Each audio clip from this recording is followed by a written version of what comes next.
Entonces, el ajuste en la relación es un proceso.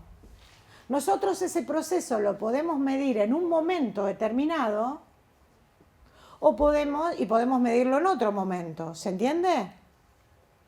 Podemos medir en una pareja el ajuste cuando nace su primer hijo y podemos medirlo cuando el primer hijo tiene 2 o 3 años y vamos a encontrar una diferencia. Eso no es patológico por sí mismo, ni habla de conflicto en la relación, habla de vulnerabilidad, ¿se entiende? Es como cuando nosotros tomamos en una entrevista individual un BDI, no diagnosticamos depresión. Estamos midiendo los síntomas depresivos que tiene un paciente y que hablan de cierta vulnerabilidad, ¿se entiende? No estamos diagnosticando. Con esto pasa lo mismo. Nosotros vamos a estar midiendo la capacidad de ajuste en la relación, pero no estamos diciendo que el pronóstico sea negativo o positivo según esa capacidad de ajuste. ¿Se entiende?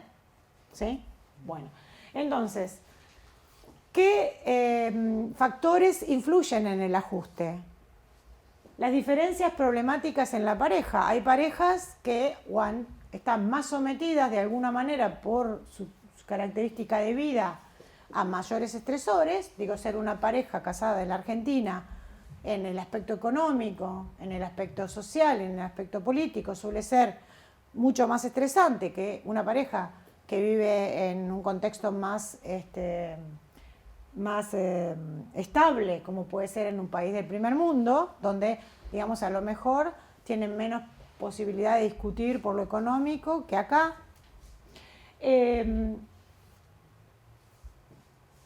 Esas diferencias problemáticas hay que ver cómo las resuelve la pareja, como les decía recién.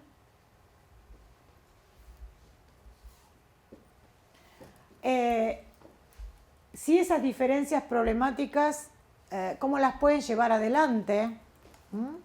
Por ejemplo, una pareja que en un momento se consolida con miembros con religiones distintas y que se casan en una ceremonia mixta, muy romántica, muy agradable para las dos familias, puede ser un motivo de conflicto al que no aborden con ajuste suficiente cuando nace un hijo y hay que determinar qué religión van a llevar adelante con ese. ¿Se entiende lo que digo? Eso no quiere decir...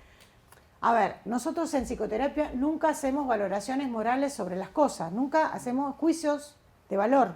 No está ni bien ni mal que se casen parejas de distinta religión. Puede ser funcional o disfuncional de acuerdo a cómo resuelvan esa situación. ¿Se entiende? Esto es una cuestión básica en terapia individual, pero es mucho más básica, o es tan básica, o más en terapia de pareja. ¿Por qué? Porque ustedes van a tender a percibir que uno de los dos tiene razón, porque se acerca más a la percepción que tienen ustedes de la realidad. Y eso es altamente peligroso. Eso es altamente peligroso porque hace fallar el dispositivo, porque no está concentrado en lo que debe estar concentrado. Por eso por ahí estas primeras clases van a ser muy teóricas y recién después vamos a entrar en ejemplos prácticos, porque estas cosas tienen que quedar grabadas para ustedes a fuego para poder trabajar. Entonces, ¿cómo resuelven las tensiones interpersonales? Quiero decir, cualquiera puede llegar a la casa de mal humor o puede tener un problema que afecte la calidad de su humor, de su ánimo ese día. La historia es cómo impacta eso en el otro, cómo lo resuelve el otro, cuán intenso y cuán seguido es esto, ¿sí? Esto de, yo puedo pensar que el otro llega de mal humor porque es malhumorado, o puedo pensar que el otro llega de mal humor porque no está conforme al estar conmigo, ¿se entiende? O puedo pensar que está procurándose una infidelidad. También ahí van a ver, cuando trabajemos sobre la sexualidad de la pareja, vamos a ver cómo un terapeuta de pareja tiene que posicionarse frente a un tema donde él tiene tomado una posición, ¿se entiende? Bueno, esa posición que uno tiene como ser humano está totalmente afuera a la hora de trabajar con la problemática de pareja. Por eso les digo que los modelos teóricos que van a aprender son muy importantes para poder estar a salvo y a resguardo de esto. Creo que algunos que hicieron el curso de SM conmigo saben que yo doy disfunciones sexuales y siempre antes de dar disfunciones sexuales, como cuando doy consumo de sustancias, siempre digo lo mismo. Disfunciones sexuales es un capítulo que no me gusta porque creo que la sexualidad no tiene un modo normal de funcionar. Y entonces si nosotros hablamos de disfunciones, estamos hablando de algo que se escapa de una norma. Entonces, si bien está en el manual y hay que tenerlas y hay que saberlas, hay que tener mucho cuidado a la hora de diagnosticarlas. Bueno, en ese sentido, todo lo que tenga que ver con el modo en que la pareja interactúa y los valores que tiene, es algo en lo que nosotros no nos metemos cuando esa pareja tiene acuerdo sobre eso. Entonces, el ajuste depende de las diferencias que tenga la pareja, de las tensiones interpersonales, del grado de satisfacción que perciban en la relación, de la capacidad de cohesión y del consenso en aspectos importantes de la vida de la pareja. La cohesión y el consenso son dos cosas distintas. Consenso es en los que estoy de acuerdo, la cohesión es la capacidad de unirme al otro para determinadas situaciones, ¿se entiende? Tengo una pregunta que es bien de esto, digamos. Las etapas evolutivas, por ejemplo, sí. Las crisis vitales, porque hay edades en que, bueno, hay determinadas crisis tanto en la mujer como en el hombre, ni hablar si hay diferencia de edad en la pareja, sí. ni hablar.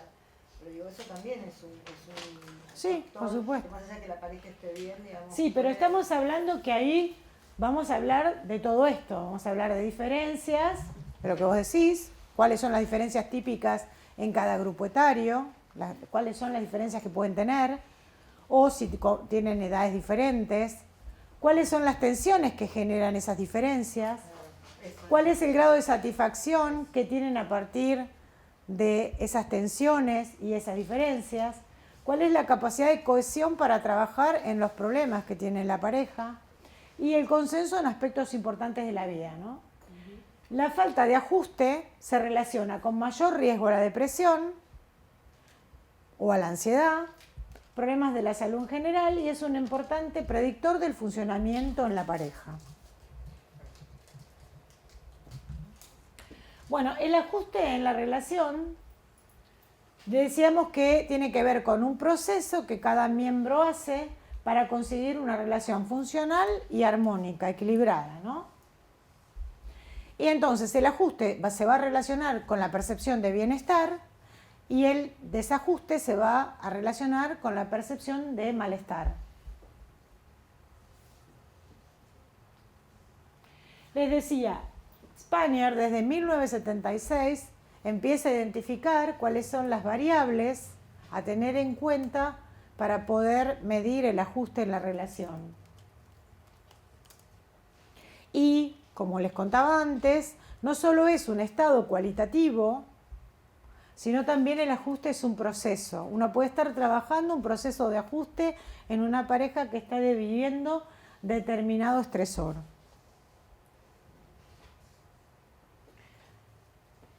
Otro elemento que nosotros vamos a desarrollar acá, nosotros acá vamos a ver la teoría del apego.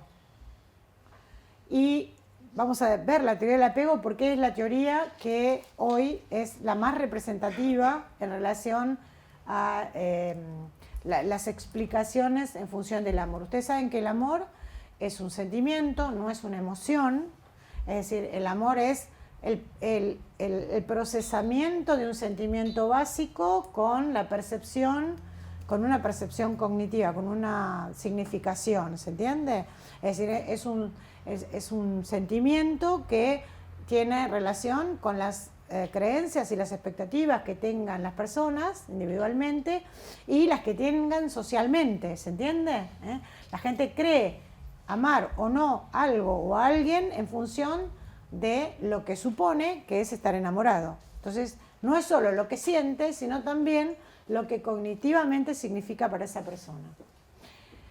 El estilo de apego adulto que tienen los miembros de la pareja está relacionado con el estilo afectivo Ustedes, yo hoy les voy a dar un pantallazo rápido porque eso lo van a ver con Fernán en más detenimiento en toda una clase, pero digamos que en los estilos de apego van a dar lugar a 4 estilos afectivos. Por supuesto, uno es el estilo afectivo seguro.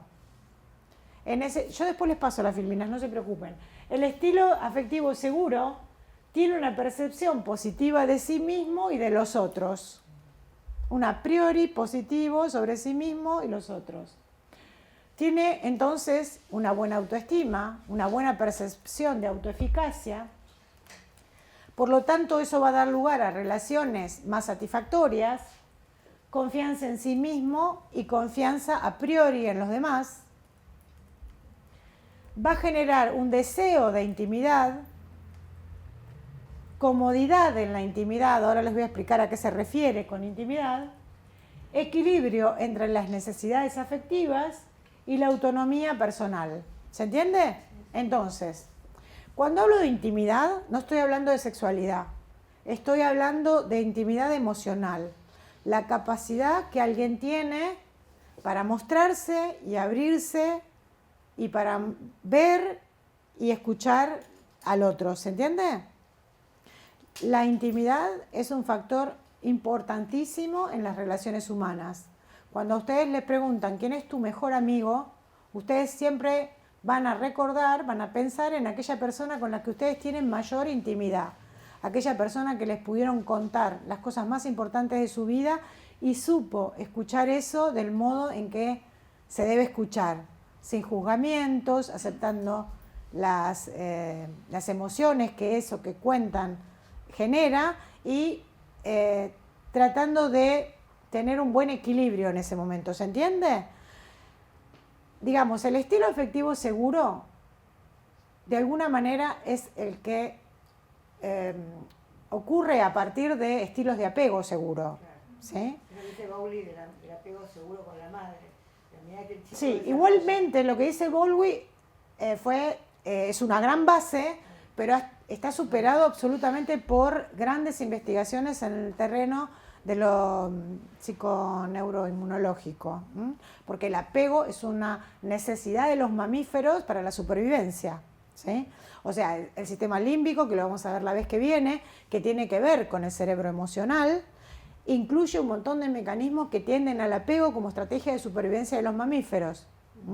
El espíritu gregario hace que la manada cuide a cada individuo de la especie, ¿se entiende? Entonces esto supera lo que Bowlby observó, y está bien que lo supere porque Bowlby lo observó por allá por 1950 y pico.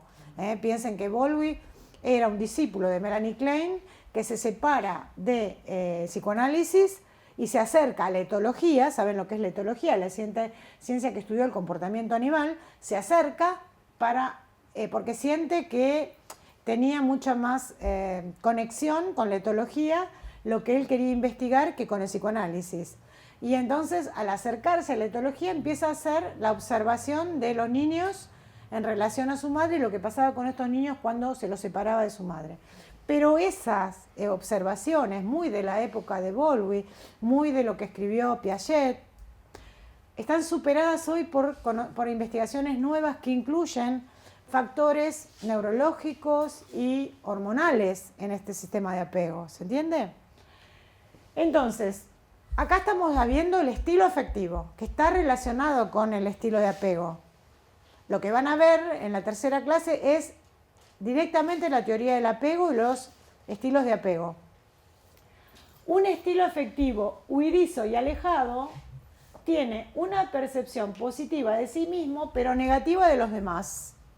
Estamos hablando de un a priori, ¿eh? ¿Se entiende lo que quiero decir? De una tendencia. ¿Sí? Tiene una elevada autosuficiencia, bajas necesidades de apego, mayor orientación al logro. Es un narcisista. No necesariamente, es un estilo afectivo. Tiene más vulnerabilidades en Incomodidad con la intimidad y menor valoración de las relaciones interpersonales. Digo, por eso aléjense de los juicios de valor. Porque si ustedes tienen dos personas con un apego huidizo alejado, las van a tener funcionando bien. ¿Se entiende? Entonces esto no es problemático. El problemático es que ustedes a un huidizo temeroso le unan con un huidizo alejado, que el temeroso va a buscar agarrarse del otro y el huidizo va a poner distancia. Entonces ahí tienen un problema de la dinámica que se arma con personalidades más rígidas, ¿sí? Pero Entonces, si tenés dos de apego seguro no van a venir a terapia. no los vas a tener en terapia, exactamente. Si tenés dos de apego seguro, llámate contenta porque tenés una buena pareja. Claro. Entonces, Son los más difíciles. evitativo preocupado, percepción negativa de sí mismo y positiva de los demás, baja autoestima, conductas de dependencia con una necesidad constante de aprobación, preocupación excesiva por las relaciones interpersonales, creen ser ineficaces socialmente con temor al abandono. Por eso les digo, el temor al abandono, ¿qué hace? Que la estrategia de afrontamiento sea la dependencia. ¿Sí? Entonces con eso aumentan su baja autoestima. Es el dependiente que dice solo no puedo. ¿Sí? Huidizo temeroso, percepción negativa de sí mismo y de los demás, baja autoestima, elevada necesidad de aprobación, baja confianza en sí mismo y en los demás, consideran las relaciones como secundarias a sus objetivos personales, necesidad de apego frustradas, necesitan el contacto pero temen el rechazo. Es la diferencia que hay entre una personalidad más esquizoide y una personalidad más evitativa. El evitativo sufre con la ausencia del otro, pero no quiere apegarse porque teme a la mala intención del otro, ¿sí? O al rechazo. Y en cambio el esquizoide, si no está con nadie, no le pasa nada. No sufre con eso. ¿Se entiende? Ahora, fíjense, incómodos en situaciones de intimidad, ineficaces socialmente y con temor al abandono, incomodidad con la intimidad y menor valoración de las relaciones interpersonales. En esos tres estilos afectivos pueden incrementarse los conflictos en las relaciones. ¿Sí? Sí, perdón. No, decía, ¿cuál sería el esquizoide? No, estoy haciendo una comparación, olvídala. Listo. No quiero decir algo que después se tome como una relación. Quiero decir que para entender entre el huidizo y ¿cómo? El temeroso. Y el temeroso, la diferencia es que uno quisiera estar apegado al otro, quisiera tener intimidad con el otro, pero la rechaza por miedo a ser criticado, a ser devalorizado, y el otro directamente no lo necesita, se apoya en sus logros personales. Esto está vinculado con la personalidad, por eso en la clase de apego van a ver mucho de lo que tiene que ver con eso. La personalidad en general debe ser flexible y equilibrada, no tiene que ser de una manera determinada, ¿se entiende? No es que hay una manera mejor que otra. ¿Cuáles son los procesos cognitivos que influyen en la percepción de la satisfacción en la relación? Uno de los procesos cognitivos y que nosotros vamos a estudiar a través de este curso tienen que ver con las percepciones. Las percepciones, como ustedes saben, no son lecturas exactas de la realidad, sino juicios subjetivos que en este caso los cónyuges hacen sobre la conducta de sus parejas. Esos pueden dar lugar a la utilización de refuerzos positivos o negativos. ¿Se entiende? Independientemente de lo que verdaderamente el otro tenga intención de hacer. ¿Se entiende lo que quiero decir? Bien. Las atribuciones. Las atribuciones tienen que ver con encontrar una explicación a lo que les pasa. Uno tiene siempre un mix de atribuciones, o sería sano que uno tuviera un mix de atribuciones, que uno supiera cuáles son las variables de contexto que influyen en un evento negativo y cuáles son las variables personales para que uno sepa cuál puede modificar y cuál no. ¿Se entiende? En una relación de pareja, cuando las parejas se sienten satisfechas con la relación, las situaciones estresantes las van a atribuir a hechos fortuitos. En cambio, las parejas altamente conflictivas las van a atribuir a las características de los miembros, de ellos y a las características de la relación. Por lo tanto, se instala ahí una visión más negativa de la relación y del otro. ¿Se entiende? Esto, por supuesto, se ha estudiado a partir de las investigaciones, ¿no?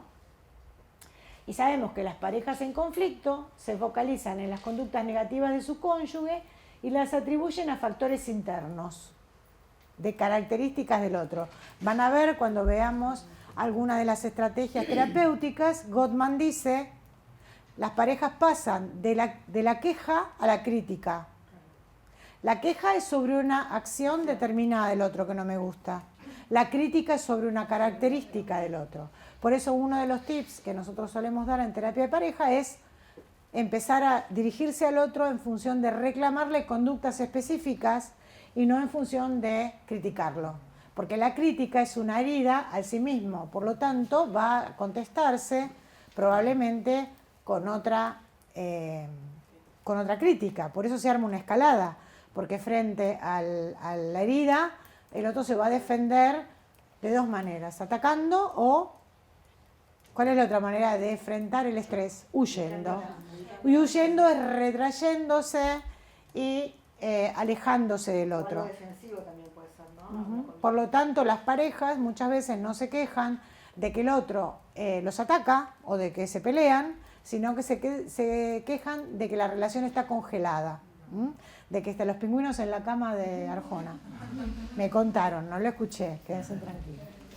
Entonces, por el contrario, las parejas que tienen una buena relación tienden a atribuir los factores internos, las conductas positivas a factores internos y las conductas negativas a factores situacionales, ¿se entiende? O sea, las cosas buenas que les pasan tienen que ver con sus características y las del otro, y las cosas malas que les pasan tienen que ver con situaciones más de contexto, más situacionales, ¿sí? No a defectos permanentes. Esto pasa igual en los trastornos de personalidad. Quiero decir, una personalidad con rasgos más inflexibles generalmente tiende a atribuir de manera autorreferencial lo que le ocurre, no lo contextúa. Cuando ustedes tienen una personalidad flexible, pueden hacer un análisis según cada circunstancia, donde incluyan más o menos elementos externos o propios. ¿Se entiende lo que digo? Digo, si ustedes dan un examen y lo dan mal, pueden reaccionar sintiéndose mal al principio, pero después van a incluir elementos que hacen de un análisis que sea equilibrado en tanto eso que ocurrió puede ser solucionado a lo largo del tiempo. ¿Se entiende? Yo puedo decir, me fue mal porque no estudié, porque estudié poco. Lo soluciono estudiando más. Claro, no tiene que ver con una característica intrínseca mía. Soy un burro, no. Claro, exactamente. Si no eso tiene que ver con una atribución personal, intrínseca, a las características personales. Otro proceso cognitivo que vamos a tener en cuenta son las expectativas. Las expectativas están en función de normas implícitas y también explícitas que tienen los miembros de la pareja.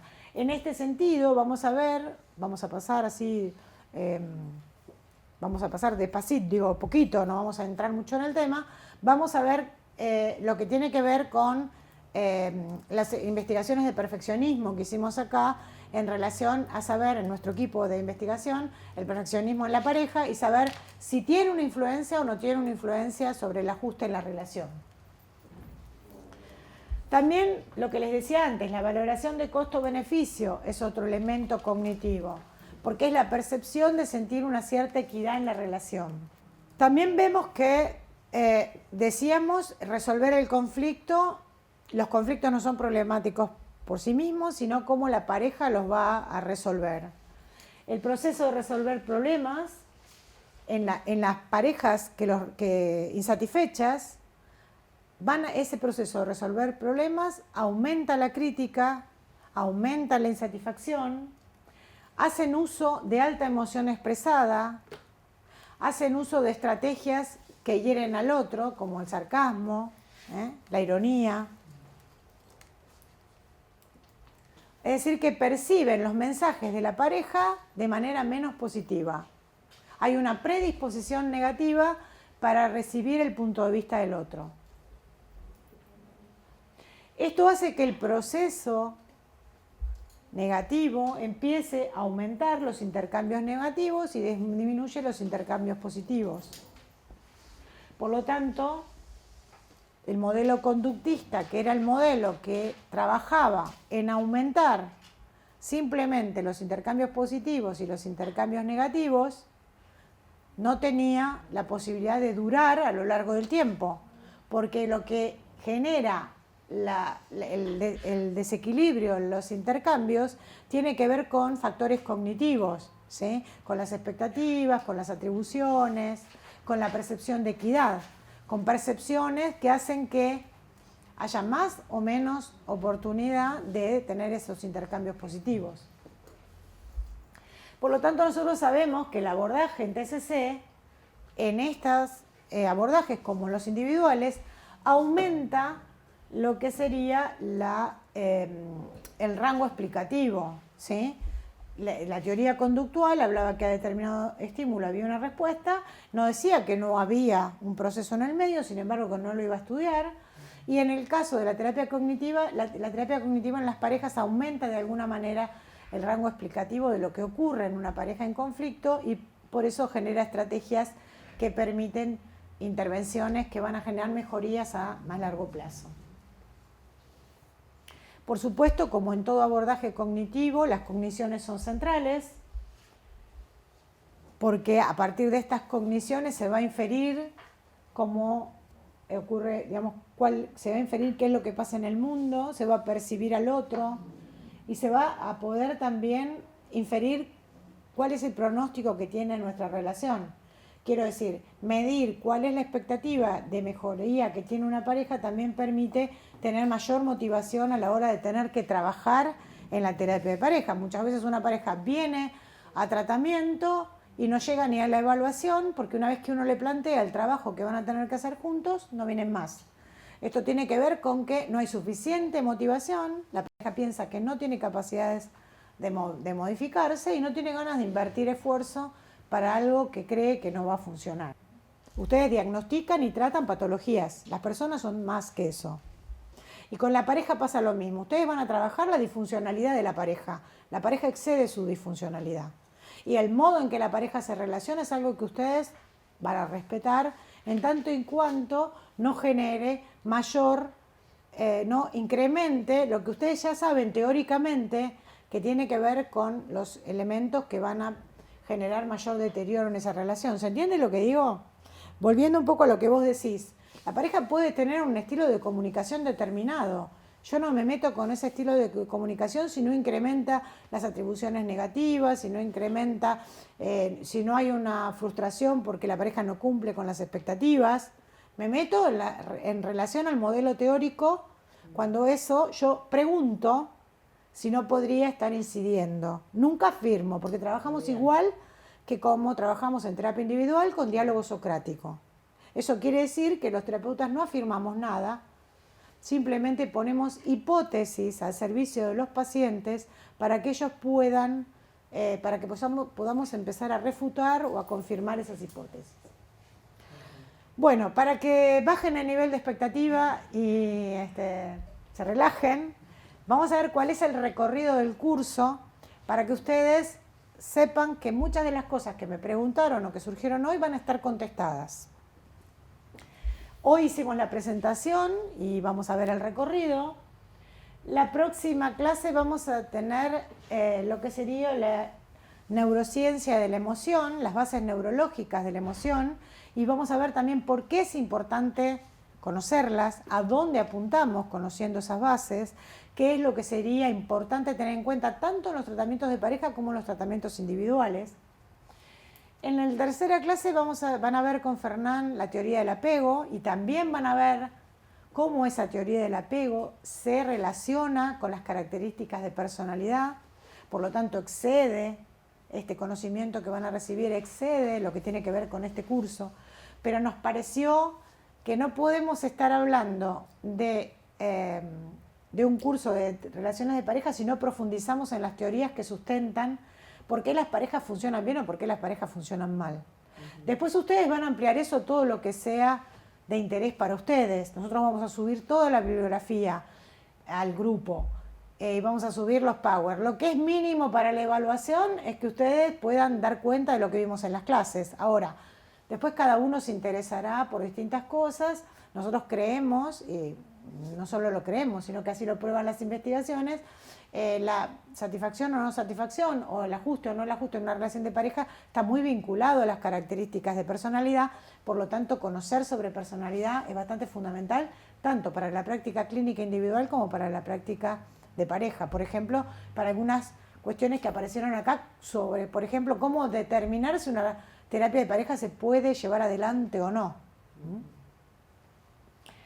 Y en relación a la pregunta que vos hacías en función de la violencia, cuando la violencia se convierte en un riesgo para la pareja, y además esto les digo, muchas veces se resuelve solo en las entrevistas, porque la pareja generalmente reproduce en sesión lo que hace en forma privada, cuando no tiene un grado de control de la emoción, ¿se entiende? Entonces esa pareja cuando empieza a tocar aquellos temas que generan expresión emocional, empiezan a pelear como pelean. Bueno, bueno, yo les pregunto siempre, ¿cuántas sesiones me van a pagar para que los vea pelear? Porque en realidad no estamos resolviendo nada. Es lo mismo que pasa en la cotidianidad, no resuelven, pelean. Pero por eso digo, hay que ver si ese dispositivo le es útil a esa pareja, ¿sí? Muchas veces aclarar el dispositivo, aclarar la teoría, tener la teoría clara, mostrar qué es lo que esa pareja va a tener que hacer, permite que ellos mismos tomen la decisión si el dispositivo les va a servir o si es mejor un dispositivo individual, ¿se entiende? Después vamos a ver todo lo que tiene que ver con la pareja, ampliando un poco esto que ustedes por ahí nombraron, que tienen que ver con factores socioculturales, que tienen que ver con las expectativas sociales que se tienen en relación a las parejas, con el conglomerado de creencias socialmente consensuadas que inciden en las expectativas y en las atribuciones que hacen las personas en esa pareja, ¿se entiende? Del mismo modo que nosotros trabajamos con los imaginarios sociales cuando trabajamos con la disfuncionalidad de alguien en su pensamiento, lo hacemos también en relación a las problemáticas de pareja. Ahora, no hay un modo de pensar valorativamente correcto. Las creencias son eso, creencias. Son funcionales o disfuncionales, no son correctas o equivocadas. Entonces, en ese sentido, nosotros también intervenimos preguntando. Por eso es tan importante el diálogo socrático, porque nosotros preguntamos, no afirmamos. Bueno, acá vamos a incluir en esta clase mucho de lo que ustedes preguntaron, distintas momentos de la vida de la pareja, tipos de pareja, modalidades sexuales que tienen las parejas. Todo eso va a entrar en esa clase. Evaluación de la relación. Vamos a ver, hay algunas clases que les van a resultar un poco menos atractivas, porque son las clases donde vamos a trabajar de una manera más sistemática en instrumentos de evaluación. Vamos a ver cómo se utilizan, cómo se puntúan, cuáles son los más indicados cuando hacemos investigación y cuáles son los más indicados cuando solo trabajamos en el área clínica. Y vamos a ver en la mitad de las clases, y ya ahí terminamos con la cuestión teórica, vamos a ver los modelos de terapia de pareja que ustedes van a escuchar, que conviven, los modelos teóricos de terapia de pareja, que conviven y que, a la que la gente acude. Por ahí, el más conocido en nuestro medio es la terapia sistémica de pareja. Van a ver que los psicoanalistas argentinos en general rechazan las intervenciones en vinculares, salvo aquellos que trabajen más desde la psicología del yo. Pero los conductuales en general no se los ve mucho o no dicen mucho que son conductuales, porque tampoco es un abordaje teórico que para los argentinos sea valorado. Entonces, en general van a escuchar mucho de la terapia sistémica y la terapia gestáltica. Como pasa siempre, aquellos constructos que no son validados empíricamente suelen tener similitudes con aquellos que sí fueron validados empíricamente. ¿Se entiende lo que quiero decir? Muchas veces ustedes van a escuchar que alguien desde un marco teórico usa alguna estrategia que ustedes conocen a través de una manualización donde se probó su eficacia. La usa casi instintivamente, ¿se entiende? Lo que pasa es que ¿por qué nosotros vamos por la terapia basada en la evidencia? Porque creemos que no es justo que la gente tenga un abordaje terapéutico que depende de nuestra experiencia y de nuestro criterio. Entonces, no va a ser lo mismo para los pacientes a los que atendemos al principio con los que atendemos 30 años después.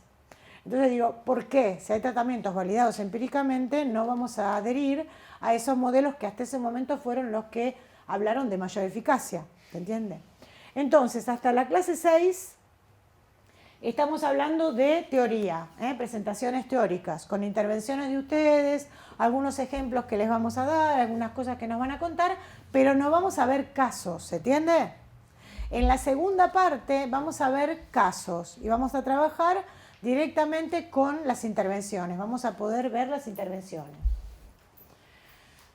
Es decir, que en la clase 7 vamos a ver los procesos cognitivos característicos de las parejas. Estos que vimos anteriormente, las atribuciones a las conductas del otro, la lectura de pensamiento, vamos a ver el cumplimiento o no de expectativas, vamos a ver las conductas, los intercambios de conducta, vamos a ver específicamente cuáles son los procesos característicos, la atención selectiva, una pareja que entra en resolución conflictiva y empieza a tener alta insatisfacción en su relación, empieza a focalizar su atención en los aspectos negativos de la relación y deja de lado los positivos.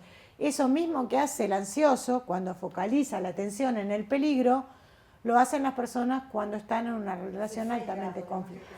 Se sesga, exactamente. Por lo tanto, al sesgar solo va a poder recabar datos que estén en relación a ese sesgo.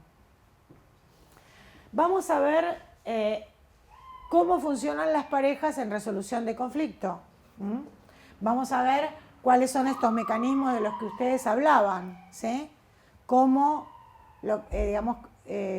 situaciones también de conflicto en las parejas, cómo las parejas pasan por distintas etapas en las que van a tener distintos tipos de conflictos.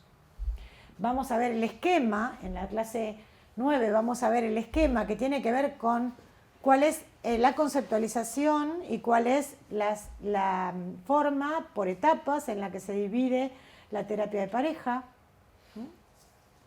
cómo se la estructura. Perdón, ¿de qué duración es la terapia? ¿Hay alguna duración? Es una duración corta, ¿no? breve, sí. Por lo menos predeterminada en función de ese tratamiento estándar. A ver, primero porque un conflicto de pareja no se puede extender en el tiempo. Aunque las parejas muchas veces se toman su tiempo para hacer los cambios. Y hay parejas que no vienen todas las semanas a tratamiento. Hay parejas que deciden venir, pedir la sesión. Eso no está bien ni mal. Lo que uno tiene que dejar claro es que esa es la modalidad que ellos eligieron para resolver sus conflictos. Y uno volver sobre el modelo, ¿se entiende? Sí. Sí, que porque, no es lo que recomendamos nosotros, sino lo que a eligen ver, ellos. y siempre pasa Claro. eso. Si ustedes a un paciente que viene en terapia individual Sí, viene con cuando características de personalidad determinadas, lo corren con la manualización, el paciente normalmente se va a ir de terapia, claro. porque va a sentir que ustedes no lo comprenden. Con las parejas en conflicto pasa lo mismo. Digo, puede ser que necesiten un tiempo para venir y uno a priori muestre cómo empiezan a reproducir en los tiempos en que no vienen las mismas dinámicas que los llevaron al conflicto y a la insatisfacción. En la clase 10 vamos a ver ruptura amorosa. Nos pareció que es un tema muy importante, en este caso vinculado con el divorcio, pero nos pareció un tema muy importante porque hay muchas personas que tienen mucha sintomatología frente a la ruptura amorosa y tienen muchas dificultades. Funciona como una situación de estrés agudo donde genera muchas dificultades para poder evolucionar, ¿no? Entonces queremos que ustedes sepan cuáles son los factores que inciden en que las rupturas sean más o menos traumáticas y de qué manera hay que focalizar en esos factores. ¿Se entiende? Es como la violencia. La violencia hay que conocer las características y hay que conocer qué factores inciden en esa violencia, ¿se entiende? ¿Cuáles son las dimensiones que tiene determinado fenómeno para poder operacionalizarlo, medirlo y saber qué intervenciones van a apuntar ahí? Lo peor que nos puede pasar a nosotros es tener visiones globales Pues la psicología se presta un poco para eso. De hecho, todo el mundo da consejos sobre la vida de las personas. ¿Por qué las personas, en vez de hablar lo que les pasa con un amigo, lo hacen con un psicólogo? Porque el psicólogo tiene modelos teóricos que le permiten entender determinado fenómeno, cuáles son las dimensiones que inciden en ese fenómeno, cómo se miden y cómo se intervienen para modificarlas. Algo que el saber popular no conoce, más allá de lo anecdótico, ¿no? Bueno, entonces vamos a ver una clase sobre divorcio y ruptura amorosa y una última clase que va a apuntar a orientación a padres. Incluimos esto porque nosotros pensamos que muchas parejas que consultan o muchas personas que consultan por dificultades de pareja son parejas criando, que no es lo mismo que la pareja. ¿Se entiende? Una pareja en momento de crianza es una pareja que tiene otras características. No puede tener las mismas expectativas para con su pareja que tenía cuando no tenía hijos. Y esto socialmente, generalmente se le exige a la pareja que funcione como si no tuviera hijos. Y entonces cuando ellos cuentan sus problemas, sus dificultades, la mayoría de la gente le dice, ¿pero ustedes salen? ¿Tienen momentos para estar solos? ¿Y quién puede tener momentos para estar solo teniendo 2 pibes, uno de 4 años y uno de 6 meses? Por ejemplo, nadie. La pareja tiene que tener satisfacción en la relación más allá de la situación. ¿Se entiende lo que digo? Es como si ustedes dijeran a una persona, vos estás estresado por el trabajo que llevas adelante. No. El trabajo no genera estrés. Lo que genera estrés es la percepción de falta de control sobre lo que estoy pasando. Y estos conceptos, los psicólogos los tenemos que tener claros, porque si no, hablamos como Doña Rosa. Y el paciente normalmente un tiempo no se da cuenta que hablamos como Doña Rosa. Pero cuando pasa un tiempo lo que dice es, tal vez tenga razón, pero a mí esto no me está sirviendo. Generalmente tiene razón en que eso no le sirve, ¿se entiende? Porque aun cuando nosotros pesquisemos que hay rigidez en la personalidad, debemos conocer esas características de personalidad y las intervenciones en función de esas características para que el tratamiento se acote a ese foco. ¿Se entiende lo que digo? Cuando hablamos de foco en psicoterapia, no estamos hablando solo de los objetivos que nos ponemos con el paciente, porque obviamente una persona se pone objetivos para alcanzar en determinado tiempo y de determinada manera, pero muchas veces los que obstaculiza poder llegar a estos objetivos son las características de personalidad de ese paciente. Si nosotros las desconocemos y desconocemos los abordajes para eso, estamos explicándole lo mismo que le puede explicar un amigo.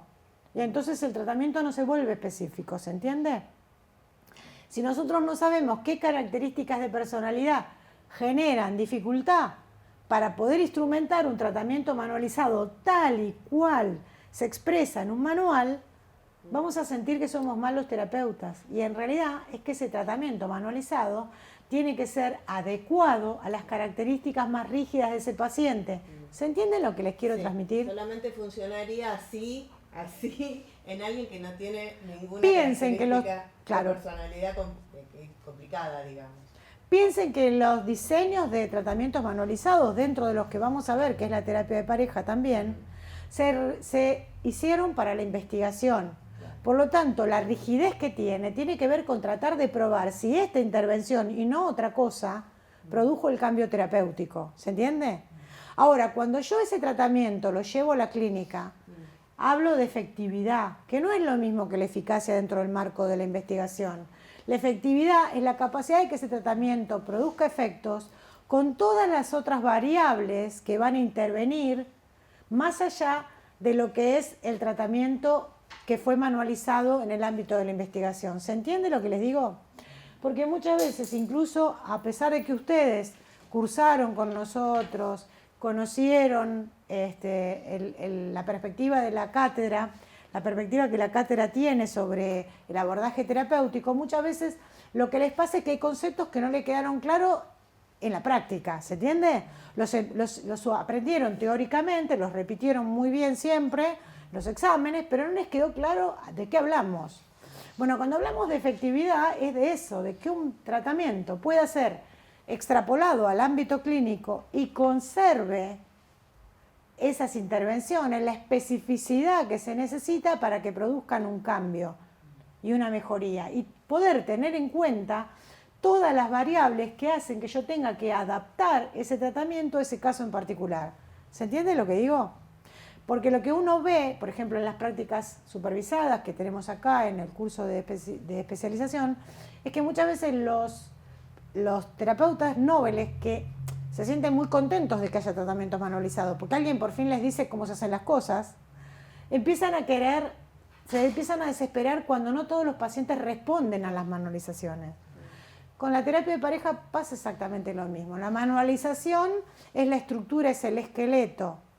Después yo tengo que conceptualizar un caso y la conceptualización me va a mostrar de qué manera funciona esa dinámica de pareja. Por supuesto, no es la conceptualización que vemos en psicoterapia en relación a las terapias individuales, tiene algunas cosas que comparte y otras que son distintas. Por ejemplo, la dinámica, esto que la compañera hablaba, cómo se distribuye la relación de poder dentro de la pareja. No es imposible que en una relación humana no haya componentes en relación al poder. La historia es que una pareja sana intercalan el poder. Es como, fíjense, las parejas hace 50 años tenían que vivir hasta que la muerte los separaba. Si bien eso no hace una valoración, un juicio de valor, no es que eran mejores, pero tenían que encontrar mecanismos que les permitieran durar toda la vida. Una de las cosas que facilitaba este mecanismo era la rigidez de los roles. El ámbito de poder de la mujer era su casa y el ámbito de poder del hombre era el afuera. El hombre proveía y la mujer administraba las cuestiones hogareñas. Las parejas que mejor funcionaban, que eran más satisfactorias, eran aquellas que se mantenían rígidamente con ese esquema y no se cuestionaban esos roles, ¿se entiende? Y eran uno soporte del otro. Ahora, en la pareja moderna, donde los dos trabajan, donde los dos quieren criar a los hijos, donde se busca equidad, donde hay una necesidad de desarrollo personal, porque además otra cosa, estos tratamientos son clase media, quiero decir, estamos hablando de un nicho de la sociedad, no estamos hablando, quiero decir, uno tiene que adaptar esto a aquellas parejas en otras clases sociales, donde hay otras dificultades, lo mismo que adapta los tratamientos individuales a esas dificultades, donde hay mayores variables de contexto. ¿Se entiende lo que les digo? Entonces, así como nuestra personalidad, la personalidad tiene que ser flexible, los tratamientos en este sentido tienen que ser flexibles sin perder la especificidad. ¿Se entiende lo que les digo? Y entonces digo, estas parejas modernas tienen un montón de dificultades, pero también esas dificultades se deben a que sus esquemas mentales de lo que debe ser una relación están construidos históricamente. Y por otro lado, también la sociedad intenta imponer siempre un modelo de pareja.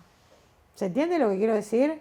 ¿Por qué? Porque es un mecanismo de control, si no la sociedad empieza a desbarrancarse. Entonces no quiere que haya un montón, un abanico de modelos. ¿Cuánto tardamos en legalizar el matrimonio igualitario? Esto no fue solamente por una cuestión religiosa, esto también fue porque la sociedad rechaza aquello que no le es familiar y que además le empieza a generar problemas a la hora de normalizarla, con todo lo que eso implica. ¿Se entiende lo que quiero decir? Bueno, un poco en esta clase vamos a hablar un poco de la relación de pareja y las expectativas sociales y cómo eso impacta. Siempre vamos a hablar no desde el conocimiento de la opinión, porque esto es un vicio que tenemos. Nosotros no nos gusta hablar desde la opinión, nosotros hablamos desde la investigación. Por lo tanto, lo que vamos a mostrarle todo el tiempo son qué dice la investigación científica en relación a esto. Investigaciones que hay sociológicas sobre las características de las parejas nuevas.